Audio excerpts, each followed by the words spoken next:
was a cold November morning when Daniel Harper's life unraveled in a single phone call. He had built everything with careful precision, a seven-figure business, a luxury home overlooking the hills, and a reputation as one of the city's most respected entrepreneurs. But all it took was a trembling voice on the other end of the line to bring it crashing down.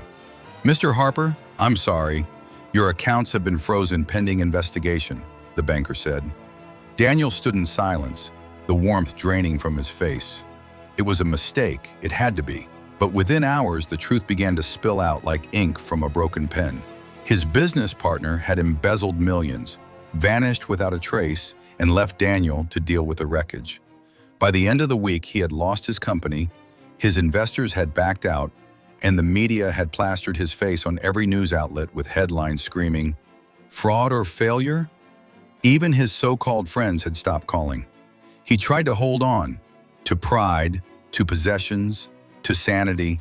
But by December, Daniel Harper was evicted from his mansion, his car repossessed, and all that remained was a box of clothes and a half-broken phone. Homeless and heartbroken, he wandered the city streets, stunned by how quickly the world had turned cold. Once people had opened doors for him, smiled with reverence. Now they looked past him like he was invisible. One evening, as the first snow began to fall, Daniel sat on a bench in a public park. His hands were numb, his stomach empty, and his soul hollow. Across the path, a little girl handed her scarf to an old man sleeping on cardboard. The old man smiled, tears welling up in his eyes. The girl's mother called her back, but she waved goodbye to the stranger as if she had just given away treasure. Daniel watched, something inside him shifting. That single act of kindness, simple, unseen, pure, felt more valuable than any deal he had ever closed. For the first time in weeks, he smiled.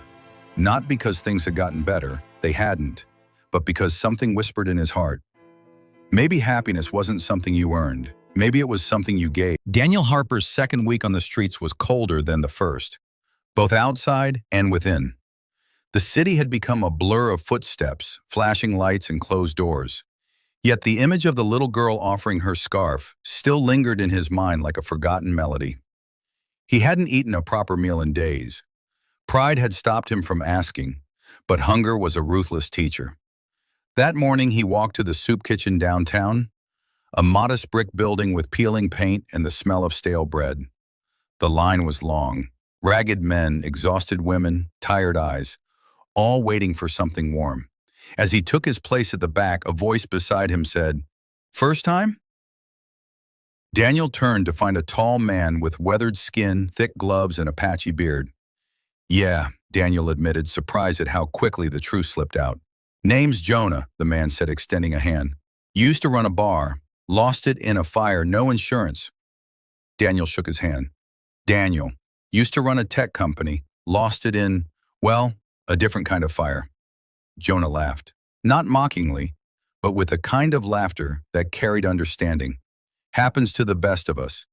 They shared a table inside, warming their hands on cheap paper cups of soup. It wasn't much, but it was something. Over the next few days, Jonah stuck around.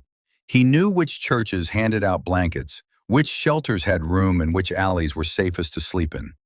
But more than survival, Jonah offered something Daniel hadn't had in weeks: conversation. "You ever wonder why this happened?" Daniel asked one night as they sat beneath a bridge, watching the stars blink through the gaps. "All the time," Jonah replied. "But then I stopped asking, 'Why me?' and started asking, 'What now?'" Daniel thought about that for a long time. What now? He had nothing. No job, no money, no family nearby. Only memories of a life now gone. But that night, as Jonah shared half of his only sandwich, Daniel felt something stir again. Something warm and invisible, like the feeling he had when he saw that little girl give away her scarf. Maybe the gift isn't always money, status, or comfort, he thought. Maybe the real gift is being seen, being human. He looked at Jonah, smiled, and said, "Thank you. Not for the sandwich, but for making him feel like he still mattered." The days passed slowly, like a scratched record repeating the same bleak song. But for Daniel Harper, something was changing. Not in his surroundings. The cold was still bitter, the pavement still hard, but inside him a new awareness was blooming. With Jonah by his side, Daniel began noticing things he had never paid attention to before. The gentle hum of the city at dawn, the way pigeons gathered around a woman who fed them breadcrumbs every morning, the kindness in a volunteer's smile. One morning, as they waited for a food truck that handed out sandwiches, a boy tripped over a loose stone and fell face first onto the sidewalk. His mother rushed to him, but the boy was crying hard. Daniel bent down and offered his own knit cap to stop the bleeding on the boy's brow. The mother looked at him with eyes full of gratitude. Thank you so much," she said, her voice trembling. "It's nothing," Daniel replied. But it was something. For the first time in a long time, he felt useful again. Later that day, Jonah nudged him with a grin. "Feels good, doesn't it?" Daniel nodded. "It does. I forgot what that felt like." That evening, while searching through a thrift bin for a better coat, Daniel found a discarded children's book, the kind with hand-drawn illustrations and large, friendly letters. On the inside cover, a note was scribbled in blue marker. "For days when the world feels too heavy, remember, kindness weighs nothing." He stared at those words for a long time. That night, instead of sleeping early, Daniel walked around the park and gently placed the book near a bench where he'd often seen a mother sit with her two little boys. He left it without a name, without expecting thanks. He didn't realize it yet, but this quiet act would spark something. The next day, the mother was there, and her kids were laughing over the book. Daniel sat at a distance, watching them, invisible but somehow deeply present. As he walked away, Jonah joined him. "You did that, didn't you?" Daniel didn't answer. He didn't need to.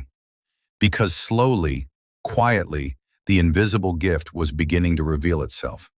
Not as a single dramatic miracle, but through dozens of unnoticed acts that added meaning back into a life once ruled by power and profit.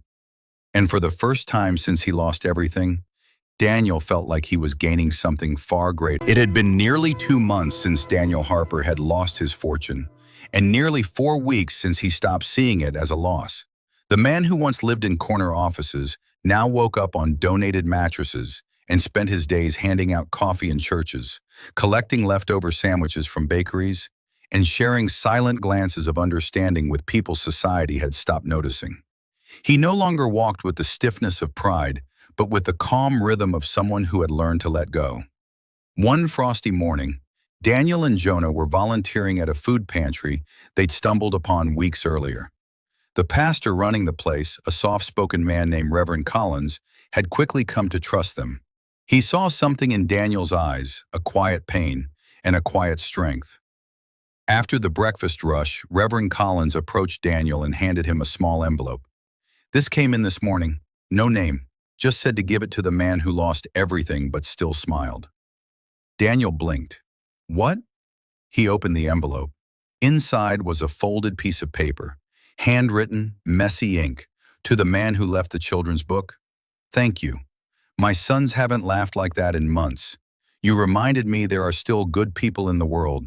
Whatever you're going through, please know you gave us joy when we needed it most. A grateful mother." Daniel stared at the note.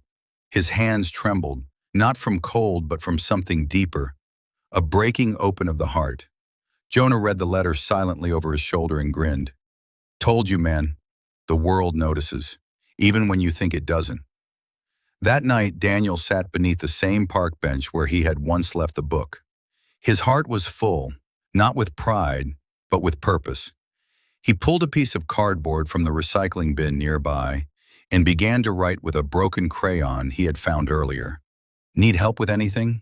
No charge. We'll carry groceries, clean your yard, watch your dog, smile guaranteed."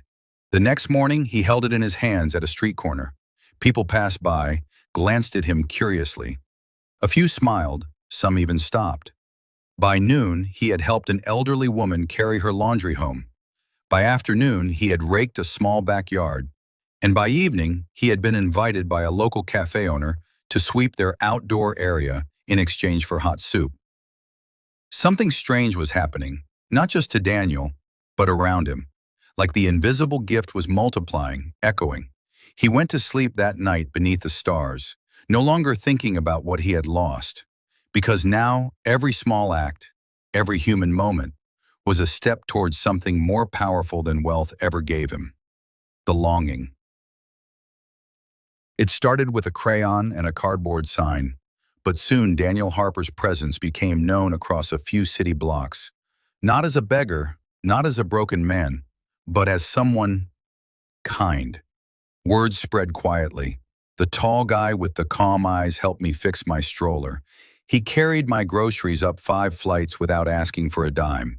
He played chess with my dad outside the care center. He hadn't smiled in weeks. Daniel had no business cards, no phone, no home, but he had time. And time, it turned out, was the most generous currency of all. One rainy afternoon, while sheltering under a bus stop, a teenage boy approached him. Nervous, hoodie pulled tight. "Are you the guy who leaves notes?" the boy asked. Daniel paused. "Sometimes, I guess. Why?" The boy fumbled in his pocket and pulled out a wrinkled slip of paper. "You wrote this on a bathroom wall in the shelter. You are not what you've lost. You are what you give." Daniel had forgotten that note. It was just a passing thought, scribbled when he was deep in his own storm. The boy's voice cracked. "I was going to hurt myself that night, but that line made me stop." Daniel's heart caught in his throat. He reached out, resting a gentle hand on the boy's shoulder. "You're still here. That matters more than you know." The boy nodded, tears in his eyes, and walked away. That night, Daniel sat with Jonah under a flickering street lamp. "I used to think I was powerful," Daniel said. "Deals, money, prestige. But now, I don't even have a wallet, and somehow I feel more human than I ever did." Jonah chuckled. "Because you're finally rich in the things that matter." That week, something extraordinary happened.